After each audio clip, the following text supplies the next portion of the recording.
noite. Obrigado pela bênção de podermos ler a tua palavra e podemos meditar, Senhor Deus, o que o Senhor tem a falar conosco, Senhor Deus. Obrigado por podermos ter cantado louvor ao Senhor. Obrigado por essa reunião. Abençoe, Senhor Deus, esse tempo para que possamos não somente aprender da tua palavra, mas que, tomando assim o nosso coração, Senhor Deus, esses ensinamentos, nós passemos a praticar e a viver de acordo com a lei do Senhor. Ajuda-nos, Senhor Deus, nas nossas falhas. O Senhor sabe o quão nós somos pecadores, mas graças à salvação em Cristo Jesus, hoje nós temos acesso ao Senhor, Pai. Então nós te pedimos, fale o nosso coração, Senhor Deus. Mude as nossas ações, de forma que nós conheçamos mais e mais o Senhor e vivamos para te agradar. Nós te agradecemos e nós te pedimos, em nome de Jesus. Amém.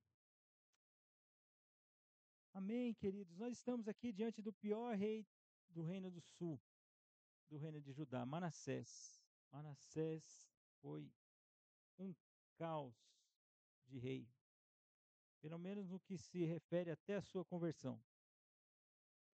Depois ele constrói coisas e a Bíblia deixa relatado ali a partir do versículo 14, né?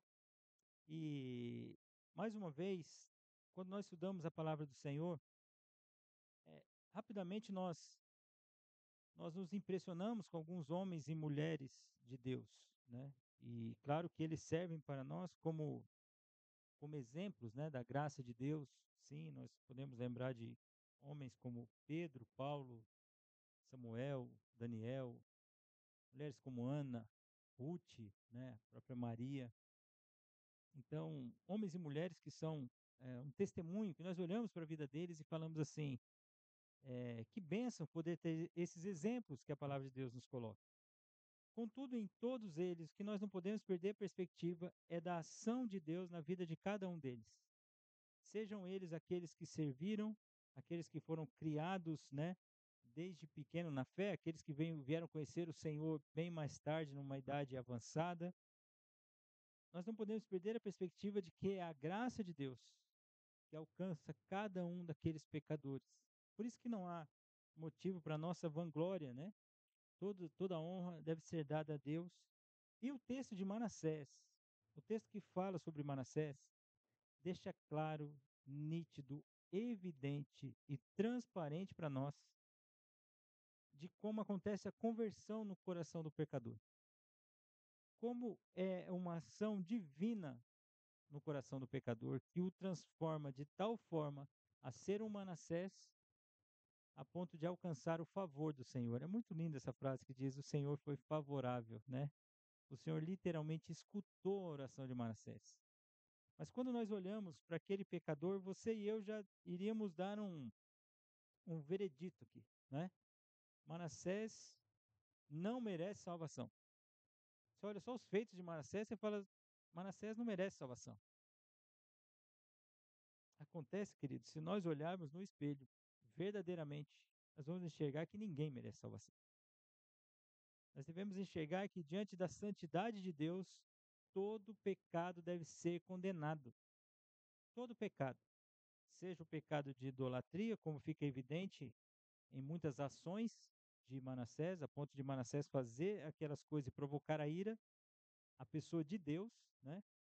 Seja o orgulho, seja a arrogância, seja autocomiseração, né? Seja o egoísmo, todos esses pecados, eles nos afastam de Deus. Por isso que, vez após vez que nós temos, eu tenho tido a oportunidade de pregar aos irmãos, eu sempre tenho tentado, de alguma forma, levar a reflexão com relação à salvação, né? Salvação, eu já disse isso mais de uma vez a todos os irmãos, salvação não é um passaporte para o céu, não é você fazer parte de um grupo agora que se chama igreja, então esse grupo, rapidamente para alguns, pode se tornar um clube, é um clube onde tem pessoas legais, então eu fui salvo para participar desse grupo. Salvação é um livramento do inferno, que eu ia para o inferno e agora eu vou para o céu. Para alguns, salvação é você ter uma prosperidade financeira. Para outros, salvação é você ter uma cura física. Em todos esses aspectos, queridos, nós precisamos entender o que realmente é salvação. É muito importante que nós entendamos o que é salvação. Por isso que eu creio fielmente que pode ser a pior das enfermidades. Um crente, ele vai louvar ao Senhor, ele vai engrandecer ao Senhor, ele vai ficar abatido, preocupado, triste, mas isso não vai abater a sua fé, porque ele sabe da esperança que há. Pode ser uma pior dificuldade, que não seja uma enfermidade, uma dificuldade que ele passe nesse mundo. O crente verdadeiro, ele vai enxergar que em tudo isso Deus não perdeu o controle, que Deus continua o amando, ainda que pode ser uma disciplina ou mesmo uma provação. Por isso que crentes que rapidamente, quando têm os seus desejos não satisfeitos, eles se afastam de Deus, a ponto de falar: não, isso eu não concordo. Então vou tomar a minha decisão. eh, Rapidamente a gente começa a pensar: essa pessoa foi salva no quê? Ela creu em qual evangelho? Usando novamente a carta aos Gálatas aí, que nós temos meditado, né? Não há outro evangelho. Então só há um evangelho, o único evangelho. O evangelho da graça de Deus, que nos salva para desenvolvermos relacionamento com Deus. Usando a frase do texto aqui, Deus passa a ouvir as nossas orações. Essa é a bênção de ser salvo. A bênção de ser salvo não é ter os seus desejos satisfeitos nesse mundo, ainda que muitos deles possam não acontecer. A bênção de ser salvo não é somente você participar de um grupo chamado igreja. É você entender que você faz parte da família de Deus. E esse grupo, você foi integrado a esse grupo pela graça de Deus. Isso é ser salvo. Ser salvo é que você não foi simplesmente, apesar de não ser simples, vocês vão me entender quando eu estou dizendo, não foi simplesmente você deixar de ir para o inferno. Não. É você passar, a partir de hoje, a desfrutar da presença de Deus. E assim para a eternidade. Isso é ser salvo. Ser salvo é entender que pecadores merecem condenação. Por isso que todo pecado, ele precisa ser tratado, porque é a oportunidade daquele pecador voltar-se para Deus e falar assim: eu estou errado, eu tomei decisão errada, eu preciso obedecer a Deus. Ah, mas isso vai interferir no meu gosto. Pois é, que o seu gosto não está em prioridade, o meu gosto não está em prioridade, e sim a vontade de Deus. Essa é a oração do Pai Nosso que Jesus faz, né? Seja feita a vontade dele. Com Manassés ele é a expressão do homem desenfreado, do homem sem o Espírito Santo do Senhor, do homem que não quer saber de Deus. Ele vai fazer as suas coisas, ele vai fazer os seus desejos, ele vai dar vazão para tudo aquilo que lhe é natural, o pecado. Por isso que o pecado é maligno. Nós vamos ver ações da malignidade do pecado, mas também nós vamos ver as ações da maravilhosa graça de Deus. Como Deus nos salva, né? Como Deus age com misericórdia. Manassés, ele tinha 12 anos de idade. Logo, ele nasceu naqueles últimos 15 anos de Ezequias. Anos este que Ezequias pediu ao Senhor. Aliás, pediu para que ele vivesse, né? Porque ele ia ter aquela enfermidade e o Senhor acrescentou 15 anos. Então, Manassés nasce nesse período da graça, né? Mas o próprio livro das crônicas apresenta que Ezequias, ele estava com o coração orgulhoso quando ele foi mostrar todas as riquezas que tinha lá do templo. Ele via que ele conquistou naquele período, né? E uma ordem que fica claro para Ezequias era ele cuidar da casa dele, pôr em ordem a casa dele. Quando nós vemos o resultado de Manassés, com 12 anos de idade, de novo, menino que nasce período da bênção dos 15 anos ali. Olha quem era. Quem era Manassés? Quem era Manassés? Manassés, ele tinha 12 anos de idade e ele reinou durante 55 anos. Não foi pouco tempo. Deus permitiu que esse rei reinasse 55 anos. Alguns entendem que os últimos 10 anos de Ezequias, que foram 10 anos que ele passou pós-convertido, né? Então, olha só. Ele fez o que era maligno, essa é a ideia de mal. Ele fez o que era maligno, o que era mal perante o Senhor, segundo a abominação dos gentios. Olha o que diz o versículo 2: que o Senhor expulsara das suas possessões. Então, o Senhor já havia tirado, né, esse povo que servia a idolatria, que servia a outros deuses que não são deuses. Manassés simplesmente ele fala: eu vou voltar todas essas práticas. Mas pasmem, queridos, Ezequias foi um dos 6 de Israel que promoveu um reavivamento. Um dos feitos do reinado de Ezequias, Ezequias andou com Deus. Ele tirou toda essa idolatria do meio do templo.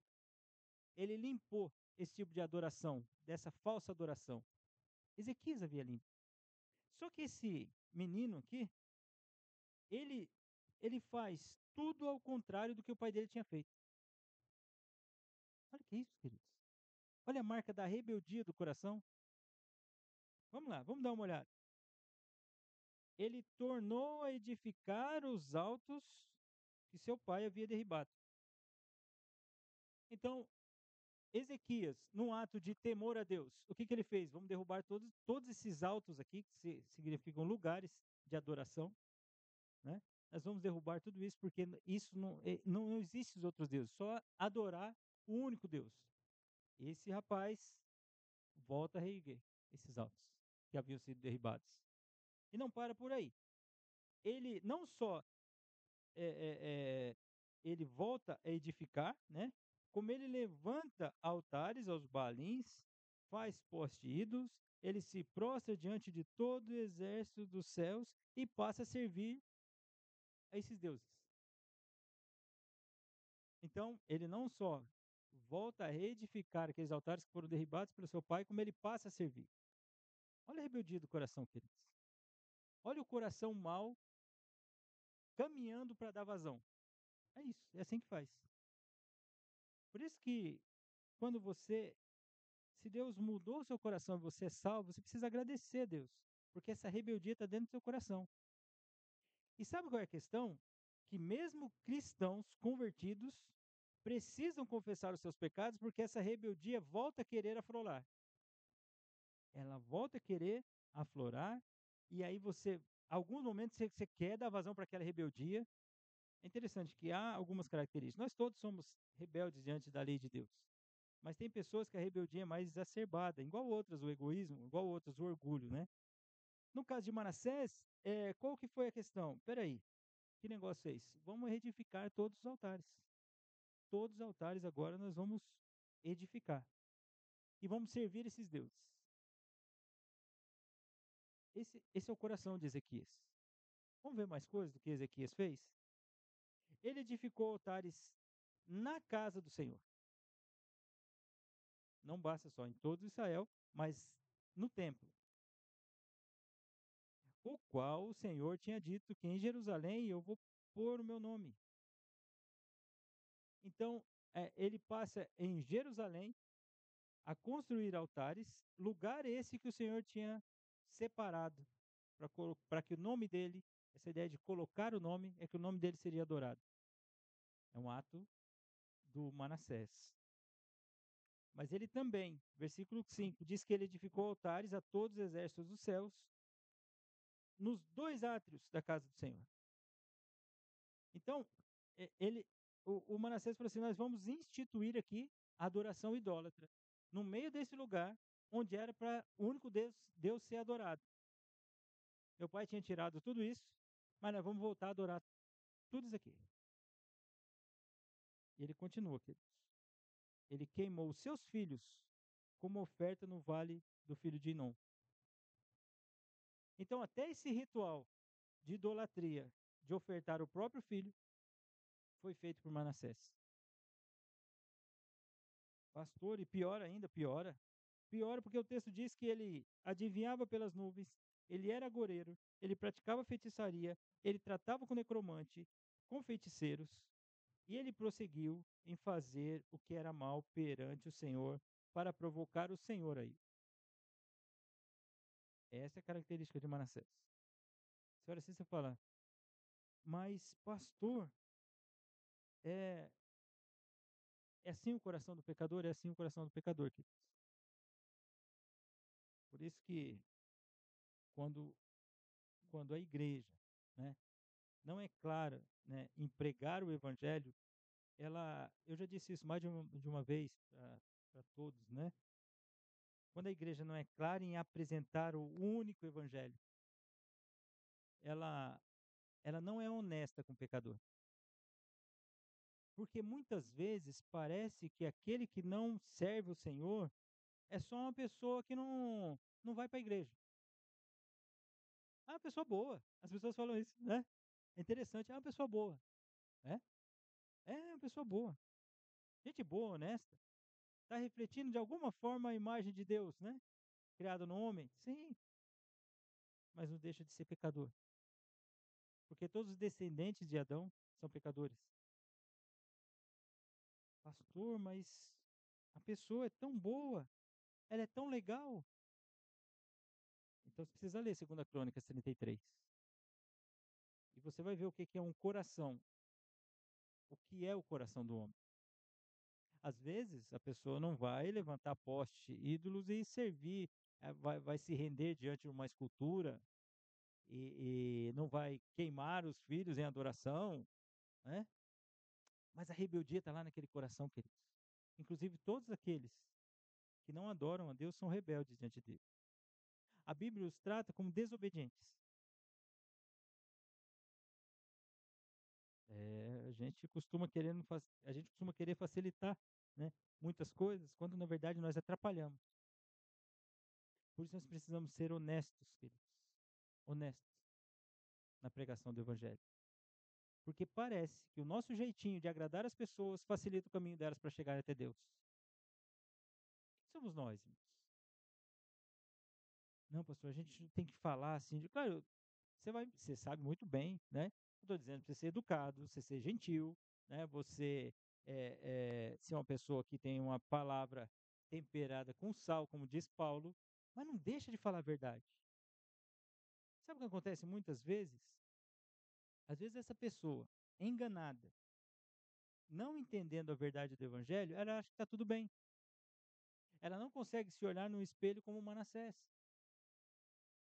Não se olhando no espelho como Manassés, queridos, ela não vai enxergar o pecado. Não enxergar o pecado é não entender a graça. Não entender a graça é não alcançar a salvação. É não conseguir entender a salvação. É tão sério quanto isso. O Manassés continuou fazendo coisa ainda. Ele também pôs a imagem de escultura do ídolo que tinha feito na casa de Deus, de que Deus dissera a Davi e a Salomão, seu filho: Nesta casa e em Jerusalém, que escolhi de todas as tribos de Israel, porém o meu nome para sempre, e não removerei mais o pé de Israel da terra que destinei a seus pais, contanto que tenham cuidado de fazer tudo o que lhes tenho mandado. Toda a lei, os estatutos, os juízos dados por intermédio de Moisés. Israel sabia, o povo de Deus sabia qual que eram os mandamentos de Deus, a santidade que deveria haver naquele local de adoração, naquela cidade onde Deus teria o seu nome para ser adorado. Mas Manassés assim não fez. Manassés instituiu essa idolatria. Manassés mostra para nós, queridos, o coração do pecador. Então, cuidado. Às vezes você fala assim, não, a pessoa usa essa expressão. Não, não é crente, mas é gente boa. Né? Não, só falta Jesus. Falta tudo. Ué, falta tudo. Não, mas é legal. Não, mas com o tempo vai chegar até o Senhor. Tudo bem, isso pode acontecer, verdadeiramente, como aconteceu com Manassés. Deus se mostrou favorável. Agora, você e eu não temos o direito de achar que o nosso jeitinho vai facilitar o caminho até a cruz. Não faça isso, queridos. Isso é enganar. Isso é não ser verdadeiro. Seja transparente na mensagem que salva. Porque se você olhar do versículo 1 ao versículo 8, é a expressão, é a manifestação, é a revelação de quem é pecador. Aí você pode, de novo, olhar e falar assim, mas eu não faço muito dessas coisas. Não? Tá. Você adora a Deus? Não, adoro não. O que que você, eh, o que que você adora então? Não, eu cuido da minha família, sou uma pessoa honesta, sou uma pessoa boa. Ah, então você adora você mesmo. Você adora alguma coisa. Não, eu não creio em Deus, mas eu entendo que há um ser superior, mas eu creio na evidência da ciência, então você crê na ciência. Então é na ciência que você crê. Você adora então a ciência. Não, sabe como é que é? Eu sou adepto dos bons costumes. Ah, então adoração sua é bons costumes. Acontece que o coração adorador do ser humano, queridos, longe de Deus, ele vai adorar qualquer coisa, assim como Manassés adorava Baalins, assim como Manassés adotava postes ídolos, assim como Manassés fazia esse caminho longe, longe do Senhor. Por isso que é importante nós entendermos, essa é a malignidade do pecado. Ela faz com que seja revelado para nós quem nós somos. Então, quando você pensa só em você, entenda, né? Você pode estar revelando um Manassés aí no seu coração. Pastor, pois é, verdade. Manassés fez o que era mal, ele edifica altos, ele se prostra diante de exércitos do céu, idolatria, ele queima os filhos, ele continua fazendo o que é mal ao Senhor, e ao fazer mal, ele está provocando o Senhor. Manassés se dobra diante de imagens, esse é o Manassés. Mas, queridos, olha como o pecado ele é maligno. Manassés não só peca, como ele faz outras pessoas pecarem. Olha o versículo 9. Manassés fez errar a Judá. E os moradores de Jerusalém, de maneira que fizeram esses moradores pior do que as nações que o Senhor tinha destruído de diante dos filhos de Israel. Então, não só Manassés faz, mas como as outras pessoas passam a fazer diante daquilo que foi instituído por aquele pecador. Olha a contaminação do pecado. Então, ele faz e ele leva outros a fazer. Essa é a malignidade do pecado. É, mas, como todo pecado, falou o Senhor a Manassés e a seu povo, porém não lhe deram ouvidos. Queridos, não render glória e graça a Deus é agir com o coração pecador natural. Essa é a ideia do homem natural que Paulo diz. O homem natural faz isso. É não dar ouvidos ao Senhor e fazer outras pessoas pecarem. Por isso que é importante nós entendermos o que é o pecado para nós reconhecermos muito bem o que é a salvação. Por isso que é a diferença do salvo e do incrédulo. Irmãos, de novo, não é simplesmente um passaporte para ir para o céu, não é participar da igreja, não é vir para a igreja, não é cantar louvores, olha, não é nem ler a Bíblia. É salvação em Cristo. Não adianta, pode o rebelde ler a Bíblia o que for, pode o rebelde fazer pregações, pode o rebelde decorar versículos, não adianta nada. Rebelde está longe de Deus. Gente, porque nós ficamos tentando dar jeitinho nas coisas que Deus é claro em expressar isso. Rebelde está longe de Deus. Rebelde está longe de Deus. Manassés estava longe de Deus. Manassés fazendo essas coisas, Manassés, porque lembra que foi dito aqui que ele não seguiu os mandamentos e estatutos de Deus, Deus estabeleceu a lei. Quem não quer obedecer à lei está em rebeldia à lei. Deus deu a Bíblia. Quem não obedece o que a Bíblia diz está em rebeldia com Deus. Com a igreja. Pastor, além de ser com essas pessoas, o problema dela é com Deus. É isso que precisa ficar evidente. Parece que a gente olha assim, não, pecado. Realmente, parece que pecado é aquele errinho, sabe? Ah, errinho. Ah, é aquele pisar na bola, sabe? Deu uma pisadinha na bola. Ah, deu uma escorregadinha. Irmãos, pecado é contra Deus. Pecado é rebeldia. Quando alguém decide caminhar contra os mandamentos do Senhor, o mandamento fica claro para você e para mim. Nós entendemos os mandamentos. Os mandamentos confrontam os nossos desejos, mas nós desejamos obedecer o mandamento, porque é lei de Deus. Nós vamos obedecer a lei de Deus e seguir de acordo com a lei de Deus. Nós fazemos assim, crentes fazem assim. Mas o meu desejo está sendo confrontado com a palavra de Deus. Pois é, mas a palavra de Deus diz que é para fazer isso. Então, Senhor, faça a tua vontade. O rebelde não. O rebelde olha e fala assim: ah, eu não acho que é assim, não. Sabe por que eu creio, queridos? Que esse mundaréu de igreja, de verdade, porque há muitos rebeldes. Há muitos rebeldes que não querem obedecer a Bíblia. É o que eles fazem. Vou para outro lugar onde esse princípio não é tão forte. Ou pelo menos nem é falado. Só que nesse outro lugar, Deus vai estar lá também. Deus está em todos os lugares. O problema do rebelde é que ele vai para qualquer lugar. O coração dele vai junto. O coração rebelde precisa se render diante de Deus. Rebeldia é provocar Deus a ira. É isso que precisa ficar claro. Por isso, quando nós evangelizamos, olha como fica grandioso evangelizar, queridos. Às vezes eu vejo as pessoas na boa intenção. Olha, você precisa de Jesus. Jesus te ama. Vai lá para a igreja.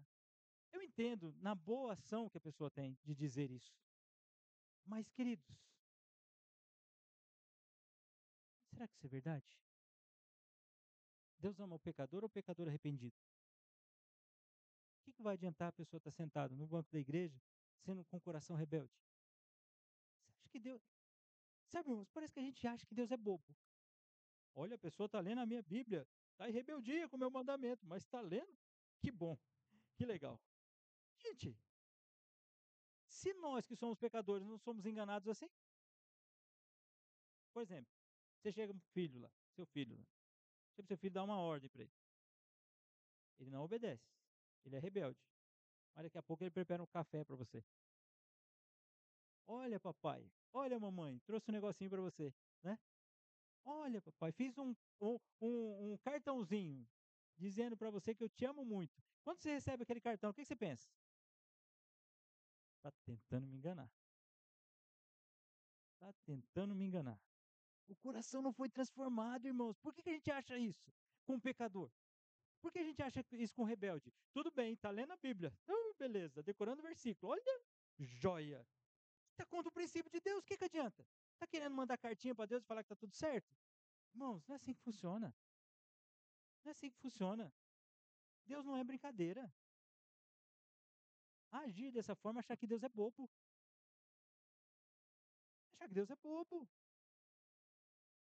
O Manassés provocou Deus a ira. Israel provocava Deus a ira.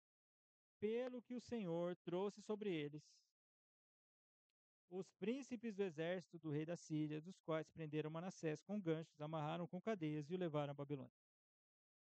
Então, todo pecado exige disciplina. Ele atrai. O pecado é tão maligno que ele atrai condenação, querido.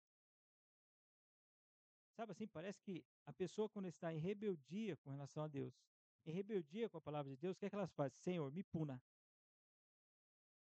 Sabe, quer ver uma ilustração bem simples assim, queridos? Imagina alguém que está tocando a vida ali, tocando a vida, mas debaixo do guarda-chuva de Jesus. Imagina só, ele está confessando pecados, ele ainda está pecando, mas ele se rende diante de Deus e ele pede perdão. Quando Deus olha, olha debaixo do guarda-chuva de Jesus. Aí Deus perdoa. Porque aquela pessoa está rendida diante dele. Deus sabe que é um coração arrependido. Deus sabe que está lutando contra o pecado. Deus sabe que está querendo fazer o que é certo. É debaixo do guarda-chuva de Jesus, essa pessoa é protegida. Mas quando há rebeldia, quando há incredulidade, quando há idolatria, ainda que seja do eu, sabe o que essa pessoa faz? O guarda-chuva está aqui, eu saio da proteção. Deus, agora sou eu e o Senhor. Porque eu não quero seguir o que o Senhor está dizendo. Eu não acredito dessa forma. Eu vou onde acredita. Mas é a palavra de Deus. Você pode ir onde você for. Você está saindo do guarda-chuva porque você quer. É simplesmente falar com Deus. Deus, agora trata comigo. Sem a misericórdia do filho. Isso é rebeldia. Exige punição. É pedir para Deus punição. mas graças a Deus, pela graça de Deus. Olha o que acontece, queridos, no versículo 10. Desculpa, no versículo 12. Ele quem? O Manassés. O Manassés, angustiado, ele suplicou deveras ao Senhor seu Deus, e muito se humilhou perante o Deus de seus pais. Agora o homem está arrependido. Agora o homem se humilha. Ele se humilha muito. Ele se rende. Ele abaixa aquela crista dele. Sabe a dura cerviz? Sabe assim, o pescoço duro assim? De pessoa que não quer se curvar? Essa ideia de dura cerviz? Ele se curva agora diante de Deus e faz uma oração. Fala a verdade. Você não perdoava o Manassés, não. Porque pensando no meu eu carnal e pecador, acho que eu olhava para o Manassés e falava assim: sai fora, rapaz. Olha o que você fez. Olha o que você fez o meu povo pecar. Olha como você está distante de mim. Essa é a diferença de Deus ser Deus e nós não sermos Deus. Esse homem se rende, se arrepende diante de Deus, angustiado, aflito, ele muito, muito se desespera diante de Deus e Deus se tornou favorável para com ele. Sabe qual é a ideia de Deus se tornar favorável? É Deus ouvir a oração de Manassés. É isso, irmão. Deus se torna favorável a Manassés. Deus ouve a ideia de atender ali, ouve a súplica de Manassés. E isso é graça. Isso é graça. É esse Deus maravilhoso que nos alcançou, queridos. Por isso, quando alguém está em rebeldia, quando alguém está desobediente à palavra, quando alguém não dá honra a Deus, quando alguém adora a si mesmo, essa pessoa não se rende diante de Deus. Essa pessoa não se humilha diante de Deus. Porque, na verdade, Deus não é autoridade na sua vida. Pastor, mas a pessoa é muito joia. Deus não é autoridade na vida dela. Ah, mas a pessoa está lendo a Bíblia, a pessoa lê versículo, a pessoa está buscando. Buscando o quê? Uma desencargo de consciência? Manassés se humilha diante de Deus. E se humilhar, queridos, significa se humilhar mesmo. Se humilhar muito. Não é buscar direitos, não é reivindicar direitos, não é satisfazer vontades, é diante de Deus se render. E a bênção desse texto é que Deus ouve. Deus ouve. Deus se torna favorável. Deus olha para Manassés. Deus perdoa Manassés. E aí fez ele voltar para Jerusalém. Voltou para o seu reino. Então, Manassés reconheceu, aí ele reconheceu, que o Senhor era Deus. Aí as coisas mudaram. Aí o Senhor é o Senhor de Manassés. Aí Deus muda esse coração. Foi o que aconteceu comigo e com você. Nós não demos nossos filhos em sacrifício para alguns deuses, e pode ser pessoas até que tenham feito isso. Mas nós não adoramos outros deuses, outros ídolos, fizemos outros tipos de rituais. Nós não confrontamos ou afrontamos, na verdade, a igreja de Deus. Há um coração egoísta, o coração orgulhoso é um coração pecador, querido. É um coração distante do Senhor. Mas lembra que eu disse que há muitos exemplos na Bíblia de homens e mulheres que nós olhamos e falamos assim, é uma benção poder ter esses exemplos, esse modelo. Mas em todos eles houve graça do Senhor, ao escolhê-los, ao chamá-los, ao mudar sua vida. Assim como foi com Manassés. A consequência dos feitos de Manassés ficaram na história, porque são consequências do pecado. Um deles é que o povo voltou a adorar nos altos, né? Nos lugares longe do templo. Eles adoravam ao Senhor, mas agora já estavam tão acostumados com as adorações aos outros deuses, que agora ficou difícil, ficou marcado na história de de Judá, de Jerusalém. Os feitos de Manassés ficaram registrados, os feitos dele, como ele fez o povo pecar, mas também ficou registrado a ação de Deus na vida de Manassés. Acontece, queridos, que olhando a malignidade do pecado e a maravilhosa graça de Deus, nós estamos diante de um Deus grandioso que podia fazer com que Manassés nem vivesse, mas passou 55 anos reinando.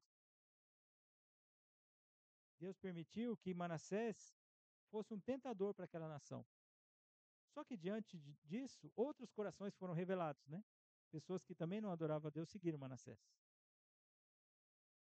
Mas o que eu quero que você saia daqui refletindo sobre essa graça de Deus. Manassés fez essa oração. O Senhor perdoou esse homem mau. Quando você falar do evangelho para alguém, entenda isso, querido. Não queira você ser um facilitador do caminho. Você não consegue. Você não tem poder. Fale a verdade para o pecador. Fale a verdade para o rebelde. Só assim, só assim, queridos. Nós, contando com a graça de Deus, vai fazer com que essa pessoa realmente chegue a esse ponto de fazer essa oração, de se humilhar diante de Deus. Nós cremos que isso pode acontecer? Pode. O Senhor pode se tornar favorável a ela. Nós não sabemos quem são os eleitos, mas sabemos que o Senhor é o Deus perdoador. No salmo que foi lido no início do culto, né? Rendei graças ao Senhor porque Ele é bom, porque a sua misericórdia dura para sempre. Rendei graças ao Senhor, ao Deus dos deuses, porque a sua misericórdia dura para sempre. Rendei graças ao Senhor dos senhores, porque a sua misericórdia dura para sempre. Ao único que opera grandes maravilhas, porque a sua misericórdia dura para sempre. Aquele que com entendimento fez os céus, porque a sua misericórdia dura para sempre. Aquele que estendeu a terra sobre as águas, porque a sua misericórdia dura para sempre. Aquele que fez grandes luminares, porque a sua misericórdia dura para sempre. O sol para presidir o dia, porque a sua misericórdia dura para sempre. A lua, as estrelas para presidirem a noite, porque a sua misericórdia dura para sempre. Aquele que feriu o Egito nos seus primogênitos, porque a sua misericórdia dura para sempre. E tirou a Israel do meio deles, porque a sua misericórdia dura para sempre. Com mão poderosa e braço estendido, porque a sua misericórdia dura para sempre. Aquele que separou em duas partes o mar vermelho, porque a sua misericórdia dura para sempre.